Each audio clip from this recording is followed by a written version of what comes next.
नमस्कार, स्वागत है आपका द न्यूज पर। मैं हूं आपके साथ शिप्रा सैनी। पश्चिम बंगाल में कांग्रेस पार्टी को बड़ा झटका लगा है। इकलौते कांग्रेस पार्टी के विधायक बायरन बिस्वास टीएमसी में शामिल हो गए हैं। यानी साफ है कि कांग्रेस बंगाल में नील बटे सन्नाटा हो चुकी है, यानी शून्य पर आ चुकी है। वहीं कांग्रेस की ओर से जो जवाब दिया गया है वो बता रहा है कि विपक्षी एकता में भी फूट पड़ चुकी है। दरअसल 2024 लोकसभा चुनावों को लेकर एक तरफ तमाम विपक्षी दल एकजुट होने की कवायद में लगे हुए हैं, लेकिन ये जो तस्वीर है, जिस तरीके से एकमात्र कांग्रेस के जो विधायक थे बंगाल में, अब वो भी टीएमसी में शामिल हो गए हैं। ये जाहिर तौर पर कांग्रेस पार्टी के लिए ना सिर्फ बहुत बड़ा झटका है, बल्कि पश्चिम बंगाल में अगर बात की जाए तो कांग्रेस के लिए एक बेहद ही शर्मनाक तस्वीर भी है। पश्चिम बंगाल के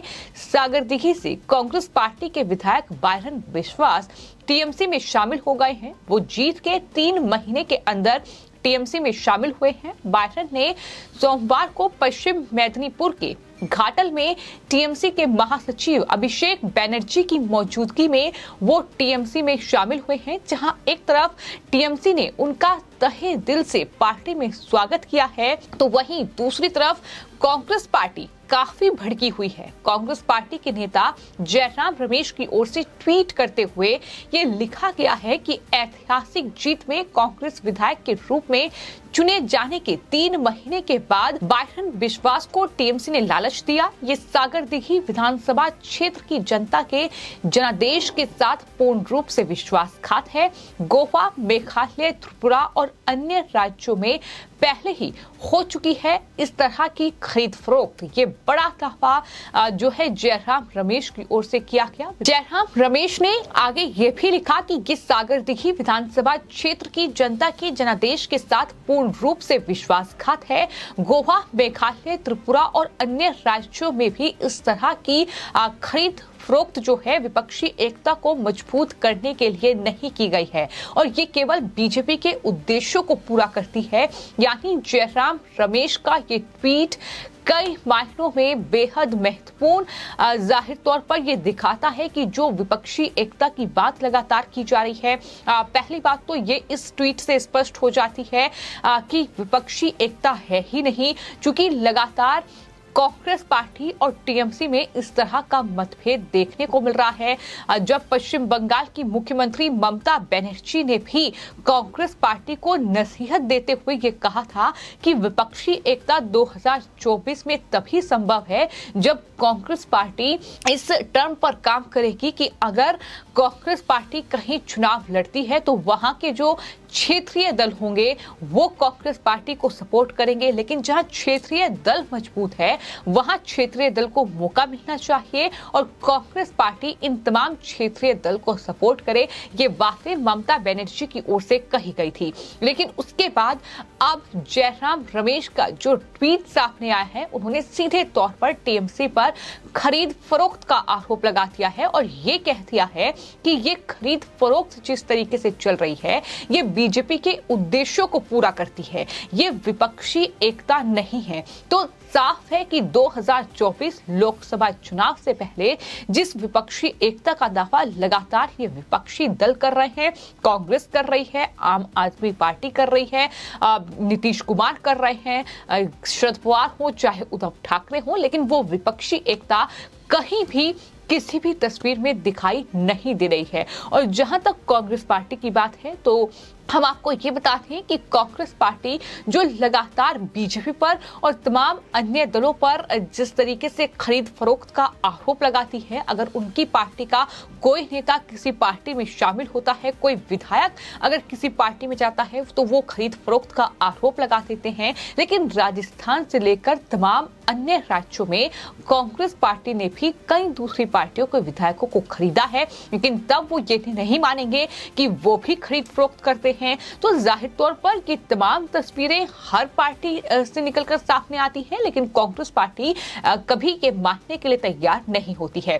जहां तक बात बायरन बिस्वास की है तो वो कांग्रेस पार्टी के इकलौते विधायक थे पश्चिम बंगाल में, लेकिन अब वो टीएमसी में शामिल हो गए हैं। ऐसे में वो दल बदल विरोधी कानून के दायरे में भी नहीं आएंगे। कांग्रेस विधायक के शामिल होने पर टीएमसी ने उनका पार्टी में स्वागत करते हुए ये कहा कि बीजेपी की विभाजनकारी और भेदभावपूर्ण नीति के खिलाफ लड़ने के अपने संकल्प को मजबूत करने के लिए आपने सही मंच चुना है। साथ में हम जीतेंगे, ये दावा भी टीएमसी की ओर से किया गया है। विधानसभा उपचुनाव में जो जीत मिली थी बिस्वास को, उस जीत के बाद अभिषेक बनर्जी ने कांग्रेस विधायक बायरन बिस्वास के टीएमसी में शामिल होने को लेकर ये कहा है कि बायरन बिस्वास हमारी पार्टी में शामिल हुए क्योंकि उन्हें लगा कि टीएमसी ही एकमात्र ऐसी ताकत है जो बंगाल में बीजेपी से लड़ सकती है। बायरन बिस्वास ने हाल ही में सागरदिघी विधानसभा उपचुनाव के दौरान टीएमसी के उम्मीदवार को हराया था। कांग्रेस की जीत तृणमूल कांग्रेस के लिए बड़ी हार मानी जा रही थी, लेकिन यही एकमात्र कांग्रेस पार्टी के विधायक अब टीएमसी में शामिल हो गए हैं, जिसके बाद अब पश्चिम बंगाल विधानसभा में कांग्रेस का एक भी विधायक नहीं बचा है। नहीं, अब जो पश्चिम बंगाल विधानसभा है वहां पर कांग्रेस दरअसल नील पटे सन्नाटा हो चुकी है, वहां शून्य पर आ चुकी है और यही वजह है कि अब ये जंग जो है वो टीएमसी और कांग्रेस पार्टी में देखने को मिल रही है। जहां कांग्रेस पार्टी के एकमात्र जो विधायक थे पश्चिम बंगाल में बायरन बिस्वास, वो टीएमसी में शामिल हुए और वहीं कांग्रेस पार्टी भड़की। कांग्रेस पार्टी के नेता जयराम रमेश की ओर से बाकायदा ट्वीट किया गया।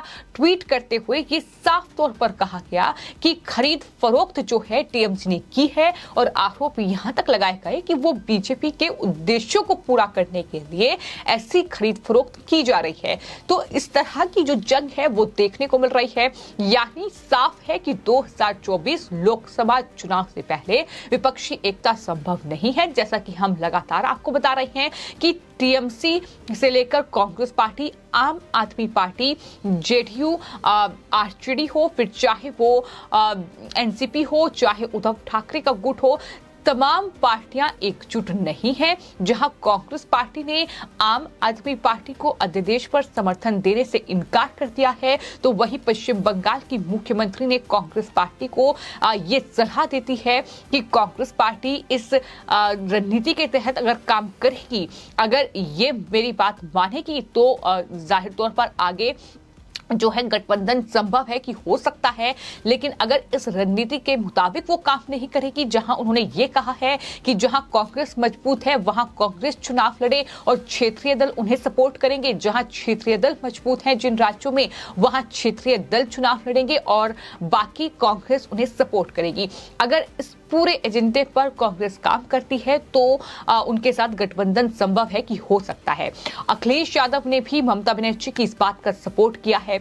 तो कुल मिलाकर एकजुटता कहीं भी दिखाई नहीं दे रही है।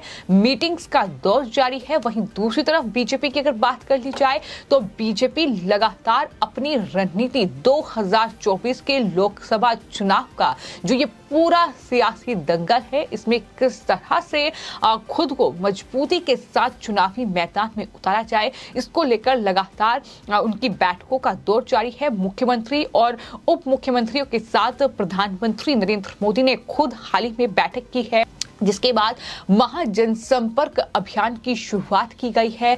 9 साल सरकार के पूरा होने के मौके पर यह बड़ा अभियान है जो बीजेपी की ओर से शुरू किया गया है, जिसका बड़ा फायदा बीजेपी को हो सकता है, क्योंकि तमाम दिग्गज चेहरे जो हैं वो फिलहाल मैदान में उतार दिए हैं, लोगों के बीच वो पहुंचे। तो ये तमाम तैयारियां हैं 2024 लोकसभा चुनाव से पहले, चूंकि कई राज्यों में विधानसभा चुनाव भी होने हैं। लेकिन कुल मिलाकर जो ये पूरी तस्वीर है, ये जाहिर तौर पर विपक्ष के लिए बड़ा झटका है जो पश्चिम बंगाल से सामने आए हैं, क्योंकि ये तस्वीर ये बताने के लिए काफी है कि विपक्ष में खासतौर पर टीएमसी और कांग्रेस पार्टी एकजुट नहीं है, दोनों एक दूसरे पर हमलावर है। और जयराम रमेश की ओर से जो ट्वीट किया गया है वो काफी गौर करने वाला है, जहां उन्होंने ये कह दिया है कि बीजेपी के उद्देश्यों को पूरा करने के लिए ये खरीद फरोख्त जो है वो अब टीएमसी कर रही है।